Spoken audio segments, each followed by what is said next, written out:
Hi, welcome to my podcast, Becoming a Cut Flower Grower. I'm your host, Lydia, and I'm here to share my year of growing and selling cut flowers. I'll be giving you the lowdown on everything I'm doing and sharing all the highs and lows, the good times and the inevitable disasters, all in real time. Join me on my cut flower journey, starting right now. Well, hello and welcome to the latest episode. It is Tuesday, the 8th of July. It's the afternoon, and I'm talking to you from Global HQ, which is my home, and I'm sat directly in front of a really powerful fan because it's really hot here again. Now, look, just to start the episode off very quickly, I don't ever talk about current affairs or politics or what's going on in the world, but I'm making an exception because I have been so sad over the weekend after what's happened in Texas with the floods. And I don't know why this has upset me more than all of the other terrible things that are going on around the world, but it really has, and possibly because I'm always yakking on about water and not having any, and I'm not even going to mention it this episode because what's happened over there is so horrific. And I know I don't, if you're living in the States or you're listening in Texas, I know I don't know you, but I am sending you my best wishes, and um, I'm thinking about you because it's terrible what's happened. So I have just got back from this 2-day planting job that I was doing in my local town, and it went very well. I was lucky; it was not very hot yesterday, so it really wasn't too bad. And the client's happy, and everything is in and done, so I can get back up on the plot and concentrate on that for a little bit. It was really strange because I've been so focused on the plot and the cut flowers for months now, and I haven't really been doing a whole lot else of anything. And I was asked to go and do this design for a client, and then he wanted it planted up as well. And I haven't done it for ages, and I was really, really, really nervous. So when you do something all the time, you're like, oh, I've completely got this, it's fine, and you don't do it for ages, and you think, I'm not sure I can even do that again. And I was so stressed, so I thought I'd get ahead of the curve on Sunday night and batch cooked a whole load of bolognese sauce and ate some. And then I had the most terrible night's sleep on Sunday. Like, I went to bed about 1 o'clock because I had so much going on. And then I woke up at 2:30. And when you wake up in the middle of the night with that incredible sense of dread and like this just sort of wave of weird feeling in your body. And my first thought was, oh, I'm going to be sick. And then my second thought was, no, maybe I'm not. Maybe I'm having a massive hot flush slash, dread anxiety moment. And I think actually that's what I was having, only I'm too scared to have any more bolognese and test the theory out. So I had a terrible night Sunday going into Monday. And I got up about 6 in the end because I just had enough of everything. And so before I could go on to this job, I had to take a diarrhea tablet, strap on an extra strong HRT patch just in order for me to get out the door. I thought, my God, things are supposed to be able to get easier as you get older, and they just seem to be getting harder. Anyway, yeah, I'm not sure whether I'm going to finish the bolognese or even try another portion, but we'll see what happens with that. So, best laid plans and all of that. And interestingly, well, or not, depending on your viewpoint, this HRT menopause, I was talking to a lady over the weekend and told her I was on it. And she said, oh, you're far too young. And I thought, no, this is what a lot of ladies over 70 have told me. Oh, you're too young. And I would like to just point out to any listeners, like, you can't be really too young for it. It happens to women of all ages, really broad spectrum of ages. So if you're having the symptoms or you think you might be, Google them and see what they are. Then don't think to yourself, I'm too young. Don't think oh, I'm just depressed or there's something going wrong with my life. It could be the start of the perimenopause, and you want to get ahead of the curve on this one because it's a bit of a beast. So I have another issue going on at the moment, which is I have an entire shower full of Hydrangea Annabelle heads, as if life wasn't complicated enough and I wasn't babysitting enough stuff all over the place. I went to the wholesaler first thing on Monday to get all the plants for this job. And what did I find? The owner of the wholesaler was cutting back all the Annabelle heads and just dumping them all in a bucket. And I couldn't believe it. So I had a wander over and I said, "What are you doing with these guys? I'm quite happy to take them off your hands." And he said, "Yeah, you can have them." He said, "I've got another batch here," and you just dump them all in the bucket. So I put them all in the back of the car. They had to come on the job with me for a couple of hours. And then when I got them home, I thought, what on earth am I going to do with them? And I believe that the proper way of conditioning hydrangeas is to put the entire stem, including the head, into a bath of chilled water. Well, I don't have a bath, so the next best thing was my shower tray. And I have filled the entire shower tray, and they're propped up on the sides, they're covered in water. They filled the whole thing up, which was, I thought, quite a clever idea. And then I've been so busy, I haven't been able to have a shower since. That was yesterday, and I'm going to have to do something about it within the next 2 hours because I'm desperate to get in and have a shower. I had to have a strip wash this morning.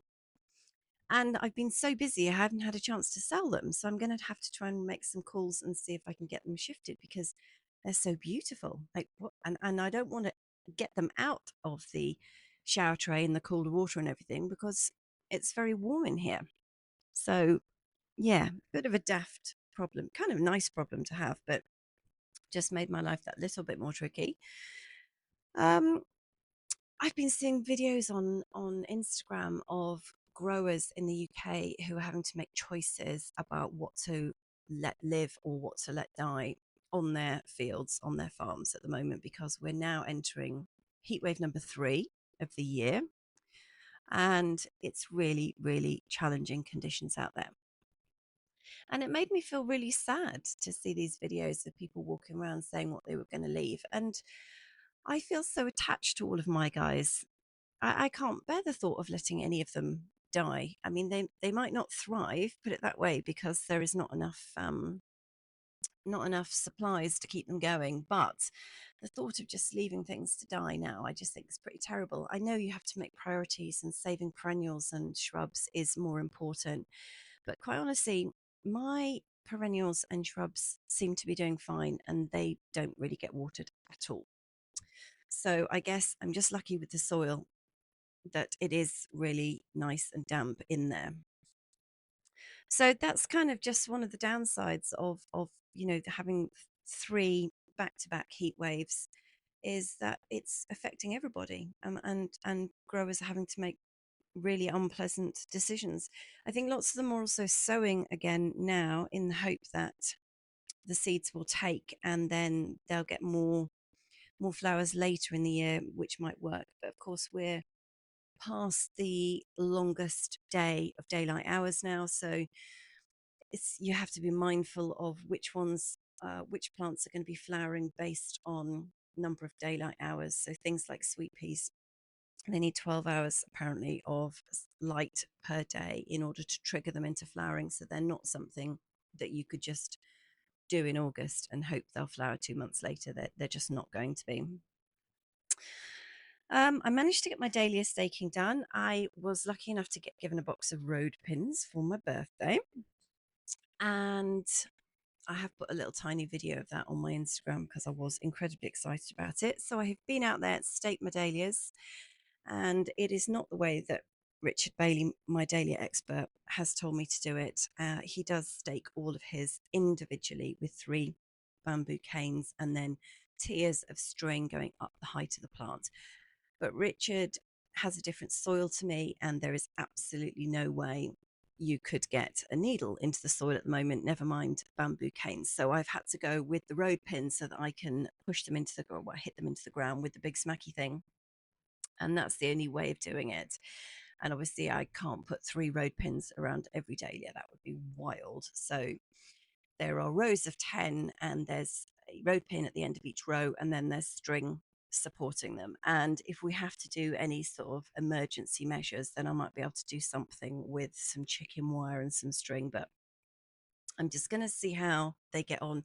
They're doing incredibly well. I mean, of all the things that I thought would struggle with our lack of rainfall this year, I thought it would be the dahlias.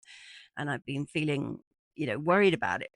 Not worried, that's the wrong word, but it's been on the back of my mind for months, thinking I do not want to let Richard down with this, because he gave me all the plants at the end of last year, and so much time and effort's gone into them. Anyway, they're doing absolutely fine, absolutely fine. And I was talking to them last night, and I said, I am going to open a bottle of champagne when the first one of you actually flowers, because I have a bottle left sculling around from Christmas, I think.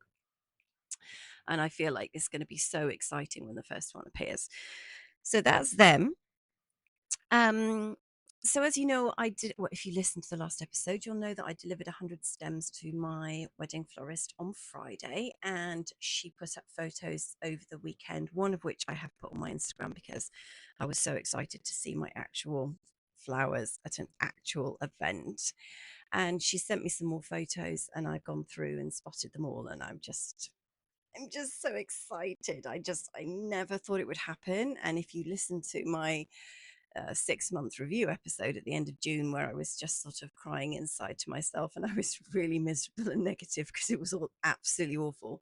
To think 4 days later, I'd have sold 100 stems. I never saw that coming. So I'm very pleased. They're very beautiful, and um, I'm very happy. So she is coming to do a visit actually at Hen Hill tomorrow, which is super exciting. I have been running around like a crazy person trying to make sure all the obstacles are out of the way, and I don't have enough cane toppers, but I will warn her about that. And just having a bit of a tidy and a bit of a weed. And she's ordered some more stems for a funeral that she's doing. So I have cut everything this morning, and she's going to pick it up tomorrow and take it home, or take it to her studio in her proper flower buckets. So that has been good. And what I discovered when I've been doing all this weeding, because I did have this sort of dilemma about whether to leave the weeds because they make a lovely ground cover, they keep the soil nice and moist, and then they've sort of got a little bit out of control. And I feel like they're going to be competing with the plants for resources, which I don't want. So I took a load of them out yesterday. They all get composted apart from the nasty ones like the nettles, which there are a few. And what I've discovered is that the soil is absolutely spot on underneath, really, really nice. So instead of struggling with the new area that Nigel cleared for me with digger, I'm going to just massively interplant into my existing plants, into my existing crops, with the seedlings that still need to go out. So I've got trays and trays of helichrysums and zinnias that I've just been holding off putting out because, lack of water, and it's extremely dry, and I thought they would all struggle, and they would have done if I'd put them where I was going to put them. So that was a big upside to actually getting on with doing some weeding yesterday. The Nigellas are mostly all out now, and they are so beautiful that I don't think I even want to sell them. I was talking to them last night, telling them how long I had been waiting for them to arrive, and they are gorgeous. And I've never grown them before. I think they're so stunning that I will obviously show them to Jo tomorrow, but I hopefully she won't want to buy any, and then I can just keep them all myself. I'm so attached to them now. So what else do I have to tell you? I planted out a load of Rudbeckia plants, actually full-size plants that I bought from a neighbour of mine who's an excellent grower, and he grows them and sells them. And he had some excess stock, so I have bought them, and I've been keeping them at home in trays for about a fortnight, and they really need to go out. They don't like being in the trays. They need to get going. So some of them went out last night as well. And then I've cut this enormous thistle down, which was about 8 foot tall, and it's self-seeded, I think, but I'm not sure because my mother did give me a thistle plant, and it was dominating the growing space. So I have cut all the stems off in the hope that I might sell them, but they won't get sold unless I actually tell somebody I have them. And I've got more planting space in there as well. So I think that is all of the main things that I definitely had on my list that I wanted to tell you about. It's really at the moment a question of keeping everybody hydrated, and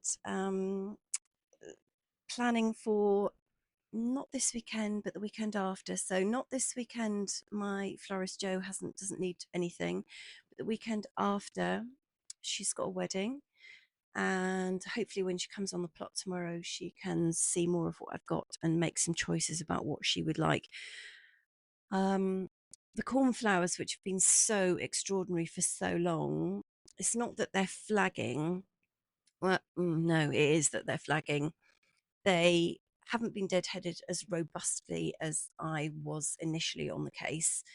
So I need to get onto that. And the colours of the blue are just fading. They've just not got that intensity that they had a month ago, which is not surprising because they've been flowering their socks off for ages. And batch 2 are coming along okay. Batch 3, hopeless. And the Craspedia, the little golf balls on sticks that last week I said it looked like a piece of sweet corn on a stick. Well, they are getting fatter. So that's quite exciting, but we're still absolutely nowhere near golf balls. The Ami is lovely, but again, very, very small. And the Didiscus are just about to flower, which I'm very excited about because I've never grown them before. And I think there's some scabious about to come out, which is nuts because I think everybody else's has been and gone. But there you are, me, late for everything. And my poor little status, I actually walked over them yesterday by accident because I'm laughing, but I did feel really bad about it. I apologise to them. I was trying to pull up some additional road pins to stake the Verbena bonariensis, which I didn't think I needed to stake because it's been well behaved for months. And then I went yesterday and it had all just keeled over. And it wasn't even that windy, so I don't know what happened. But in the process of lifting these road pins out, I was trampling around and I looked down as I was literally putting some heft in to get this road pin out the ground. And I was stood on top of my status bed. And I looked down at them. I said, I'm really sorry, guys. You're so small. Like they have done nothing. And the ones in the tray at home are flowering and they are the most gorgeous apricot-y shade, because if you listen to earlier episodes you'll know that the status I bought from Lidl last year were the most violent, disgusting, horrific colours ever, much like the zinnias from Lidl as well.